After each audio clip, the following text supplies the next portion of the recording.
में काम कर रहे हैं, तभी तो अरविंद केजरीवाल जैसे लोगों को अंतरिम जमानत दी जाती है। इसने कहा चुनाव आयोग बिक चुका है। इसने कहा कि एजेंसियों का गलत इस्तेमाल किया जा रहा है। अब आप कह रहे हो कि गवर्नर ने दिल्ली पुलिस को आदेश दिया है कि आप उन जगहों की वोटिंग स्लो करवाओ, डिस्टर्ब करो, जहां पर इन लोगों का अच्छा आधार है, यानी आम आदमी पार्टी और कांग्रेस का है। हालांकि तत्काल ही एलजी ऑफिस की तरफ से यह कहा गया और आरोप इन लोगों के ऊपर भी लगाया गया कि क्या हम ये मानकर चलें कि तुम लोगों ने, आतिशी मरलेना ने यह आदेश जारी कर दिया, आपने लोगों को कह दिया कि पावर कट कर देना और कंटिन्यू चलाते रहना, पावर कट होना चाहिए 25 तारीख तक, पानी की सप्लाई बंद कर दो ताकि वोटिंग डिस्टर्ब हो। क्योंकि ये तो पता है कि पिछले 2 चुनावों से, 2014 हो या 2019 हो, जिस पार्टी ने दिल्ली की सातों सीटों पर जीत दर्ज की है और बड़े मार्जिन से जीत दर्ज की है,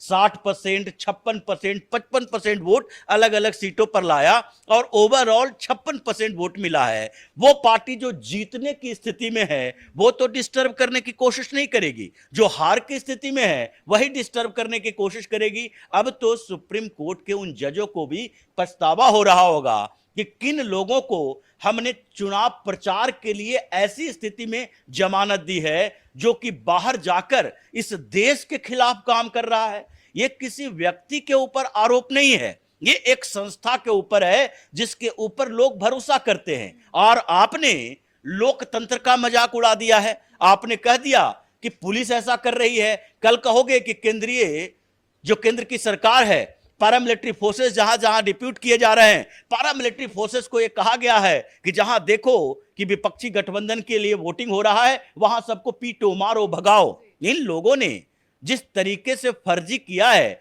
तो वोटिंग के फर्जीवाड़े में अब एलजी आगे एक्शन लेने वाले। खबर है कि एलजी वीके सक्सेना आतिशी ने जो ये आरोप लगाया कि मुझे जानकारी मिली, अब कहां से जानकारी मिली कोई आधार नहीं है, उन्होंने ट्वीट कर दिया, लोगों को भड़काने की कोशिश की। और अरविंद केजरीवाल को लेकर वीके सक्सेना बोल भी रहे हैं कि आपने तो आदत ही बना ली है कि हर बात पे रोने की।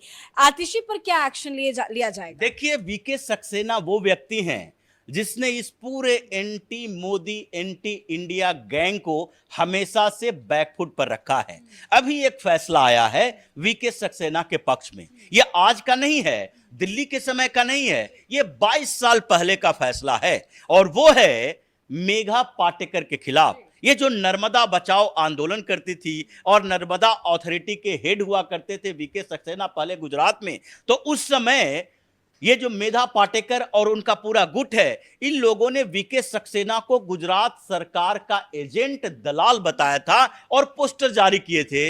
इन्होंने उनके खिलाफ मानहानि का मामला दायर किया था, उसमें आरोप साबित हो चुका है। जज साहब ने सीधे बोला यह दिल्ली कोर्ट में चल रहा है, पहले गुजरात के कोर्ट में था। जब ये दिल्ली के एलजी बने तो इन्होंने रिक्वेस्ट किया कि यह मामला दिल्ली के कोर्ट में होना चाहिए, क्योंकि हमें भी बार बार गुजरात जाना पड़ेगा उस मामले की सुनवाई के लिए। और अभी मेधा पाटेकर पर आरोप साबित हो चुका है। जज साहब ने कहा कि आप लोग इसे मजाक मत बनाओ, किसी संवैधानिक पद पर, किसी अथॉरिटी पर बैठे हुए व्यक्ति के पब्लिक में आप छवि खराब करने की कोशिश करते हो और आप सोचते हो कि छवि खराब करके आप सुरक्षित रह जाओगे। मेघा पाटेकर को अब इस मामले में सजा कितनी होगी वो आगे सुरक्षित रखा गया है, लेकिन आरोपी बना दिया गया है। यह आरोप साबित हो चुका। अब अतिशी तरक्की न्यूज के साथ बने रहने के लिए आपका धन्यवाद।